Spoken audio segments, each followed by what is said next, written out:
pemirsa Indo Bauliau, dimanapun Anda berada, saya Sunardi Mulia.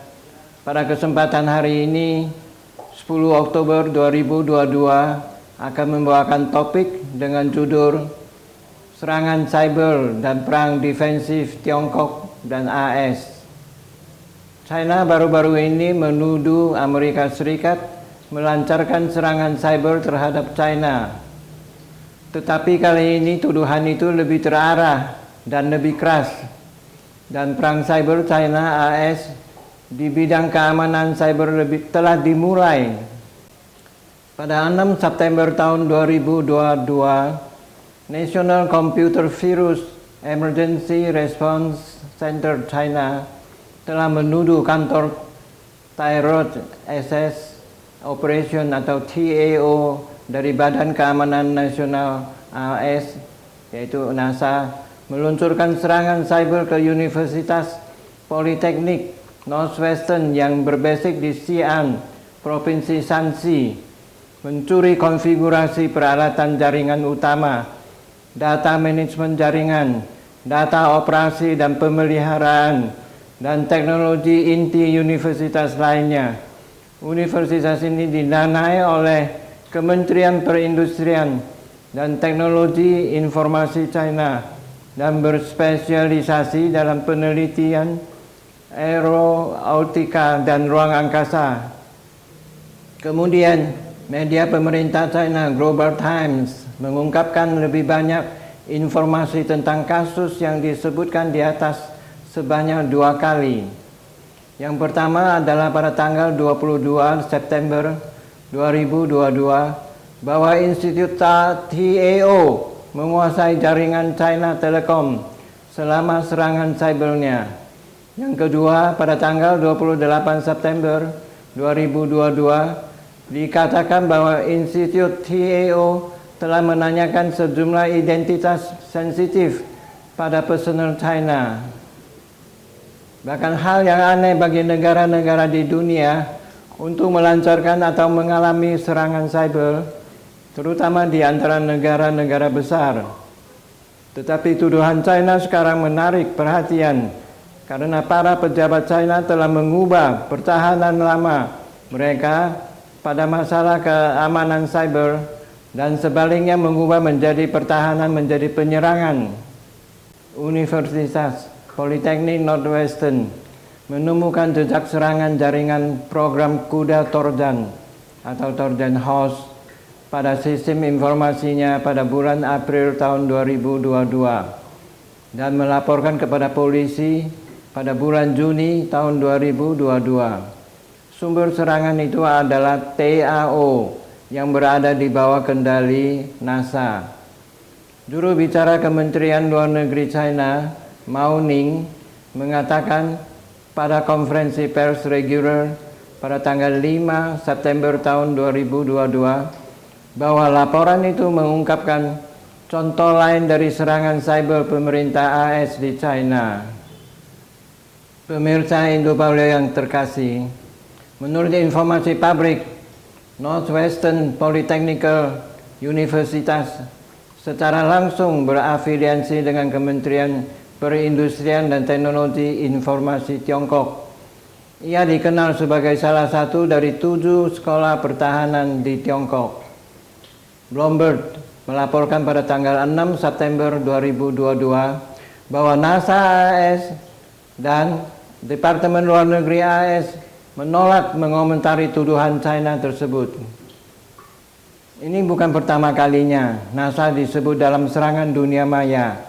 Dalam sebuah laporan yang dirilis pada Februari tahun ini oleh perusahaan keamanan cyber China, Qian Pangu Laboratorium atau Equation Group, sebuah kelompok peretas yang berafiliasi dengan NASA, telah melakukan serangan cyber di 45 negara dan wilayah termasuk China, Rusia, dan Jepang untuk lebih 1 dekade.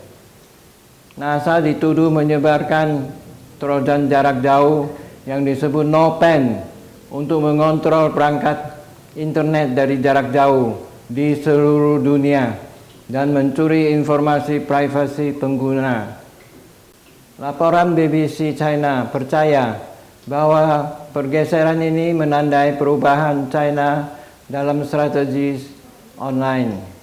Sama seperti Amerika Serikat, Inggris, dan Uni Eropa telah secara terbuka menuduh China melakukan peretasan di masa lalu. China juga mulai mengekspos peretasan Amerika Serikat. Menurut analis Greg Austin, pakar aktivitas cyber China di Institut Internasional untuk Studi Strategis, kepada Bloomberg, penargetan lebih langsung China terhadap AS adalah untuk mendapatkan kembali inisiatif diplomatik dari Amerika Serikat dan sekutunya dalam skala global, dan pada saat yang sama untuk meningkatkan kesadaran di antara orang-orang China. Ini adalah persepsi peretasan Amerika Serikat. Pemirsa Indo-Baulio yang terkasih, serangan permainan politik Tiongkok Amerika Serikat telah merambah dunia maya. China menuduh Amerika Serikat melakukan serangan dunia maya dengan tujuan strategis. Ambil contoh kasus hacker Advanced Persistent Threat 10 atau APT-10 pada tahun 2018.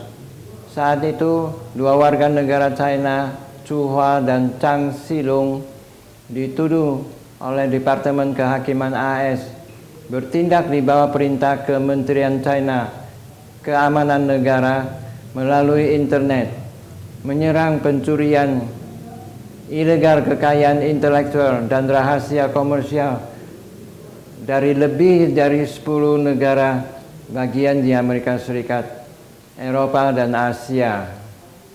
Kasus ini muncul di tengah pembicaraan perdagangan yang sedang berlangsung antara China dan AS.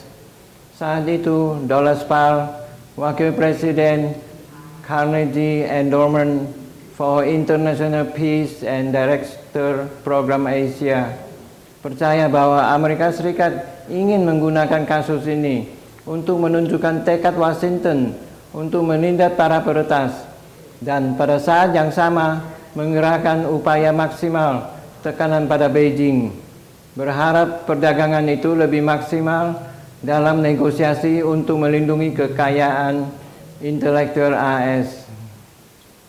Dapat dilihat bahwa di dunia maya, China dan AS memiliki hitungan sendiri-sendiri dan ruang tak terbatas dengan kemungkinan tak terbatas ini telah menjadi medan politik baru antara China dan Amerika Serikat. Chen Yungnien berpendapat bahwa sulit bagi China dan AS untuk bekerja sama di dunia maya, karena data besar telah menjadi alat untuk persaingan informasi antara negara. Dan kedaulatan negara di dunia maya telah sangat lemah, menyebabkan kesulitan dalam kerjasama antara negara berdaulat. Dia menulis sebuah artikel pada Agustus tahun 2021 mengatakan bahwa berdasarkan interaksi China-AS saat ini, tatanan dunia maya lahir tidak akan menjadi internet pluralistik, tetapi hanya 3 kemungkinan. Pertama, tidak ada internet. Kedua, tidak sepenuhnya dipisahkan, tetapi menghalangi satu sama yang lain. Ketiga, China dan AS masing-masing telah mengembangkan 2 jaringan regional yang saling eksklusif. Chen Yungnien percaya bahwa jika perkembangan ketiga arah ini pasti akan menghadapi ketidakamanan yang absolut.